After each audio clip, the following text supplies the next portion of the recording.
Good evening. My name is Zali, and I am here at the International Logistics Symposium to present on the toy industry, in particular reference to Mattel. Mattel's products are found in toy stores in more than 150 countries, and it has operations in 40 countries employing around 31,000 people. Managing a global supply chain with this kind of scope is not easy, but it is crucial to the company's success. Mattel utilizes an ultimate supply chain, as it is including all organizations involved in the upstream and downstream flow of products, finances, services, and information. It begins with the inbound logistics, from Tier 2 suppliers sourcing raw materials and creating the basic components required, like plastics, fabrics, and metal. It can be difficult for inbound logistics to achieve this level of core competency without adequate supply chain management, especially as Mattel has suppliers from all over the world. It overcomes these global challenges by controlling the suppliers and working closely to monitor quality and timeliness. Tier 2 suppliers use third-party logistics to transfer to Tier 1 suppliers, which are internally and externally owned factories in overseas locations to assemble these products. These manufacturing plants are located primarily in China, Indonesia, Thailand, and Mexico, using local labor and assembly lines to mass produce these toys. These places are utilized generally for their cheaper labor and innovation in automated assembly lines. By diversifying their supply chain and integrating manufacturing that allows Mattel to achieve cost efficiencies that comes with vertical integration. It is important for Mattel to continually monitor and refine the operations process and maximize efficiency as it ensures the competitive success of the company through increased profits, reduced lead time, and lower cost of production.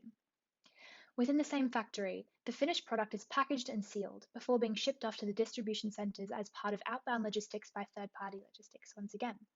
From here, Mattel uses proprietary information to ship products to their primary markets for sale, which are business-to-business retailers and wholesalers, ready for the sale to the customer.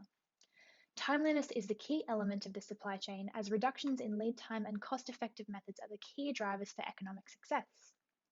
Mattel operates on a push model supply chain, as the goods produced are non-perishable, thus production and delivery of goods is determined by anticipated customer demand.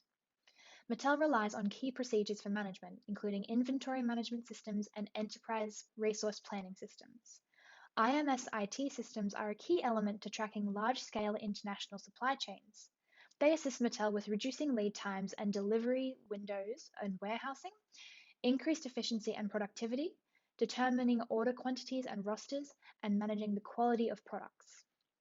ERP is also a key component for supply chain management for Mattel, which is generally used for day-to-day activities such as accounting, procurement, risk management, compliance, and operations. Integrated software platforms enable the flow of data and outcomes, and they include lower operational and managerial costs and risk, and often improve business insight and forecasting abilities, as well as increased efficiency. There are several challenges that the business faces. Mattel's products are sold to parents to bring their children happiness, meaning the company has to ensure that it has accountability at every stage of the supply chain before it reaches their end users. Recalls are a significant threat to toy manufacturing industries, as inconsistency at any point through the supply chain can produce toys that are unsafe and potentially hazardous for users. 2006 to 2007 saw Mattel recall over 18.2 million toys for containing high levels of lead in the paint, citing loss in both revenue and consumer trust significantly, indicating the importance. Toys have seasonal trends due to the flux of holiday periods such as Christmas, so supply chains are geared to match the sudden increase and decrease in demand. An issue that the toy industry is battling holistically is that children outgrow toys faster than the life cycle of a toy decreases, creating the need for flexible manufacturing, faster development time, and a decreased cycle time from concept to product. Mattel has adopted innovative supply chain management strategies to combat this gap by increasing the use of automation, as well as establishing different types of supply chains.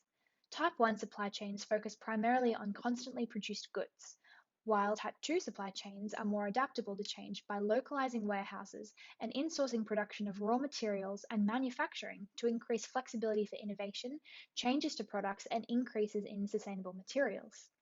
Increased efforts towards CSR have also been initiated by Mattel. They're addressing sustainable production and the sourcing of goods to move away from plastics and use renewable resources for energy. I hope you found this to be a comprehensive analysis of Mattel's supply chain, and I wish you all the best with your future endeavors. Thank you.